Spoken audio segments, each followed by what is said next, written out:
آج کی وائرل خبر کا عنوان ہے یہی زندگی ہے۔ پاکستان کی معروف کاروباری شخصیت مزمل کریم پراچا کی، جو دبئی میں 33 سال کی عمر میں کینسر کے مرض کے باعث انتقال کر گئے ہیں۔ انہوں نے چند ماہ قبل سندھ حکومت سے نیلامی کے دوران اپنی گاڑی کے لیے 10 کروڑ روپے کا نمبر بھی خریدا تھا۔ مزمل کریم پراچا ایک پاکستانی کاروباری شخصیت اور ایم کے لائنز کے ڈائریکٹر تھے، جو لاہور میں 4 اگست 1993 کو پیدا ہوئے۔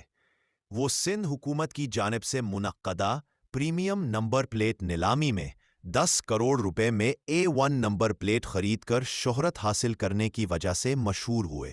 اس خریداری کی ویڈیو سوشل میڈیا پر وائرل ہوئی تھی۔ انہیں مہنگی اور نایاب گاڑیوں کا شوق تھا اور ان کے گیراج میں دنیا کی کئی مہنگی گاڑیاں موجود تھیں۔ وہ کافی عرصے سے کینسر کے مرض میں مبتلا تھے اور 31 جولائی 2025 کو دبئی میں اس بیماری کے باعث انتقال کر گئے۔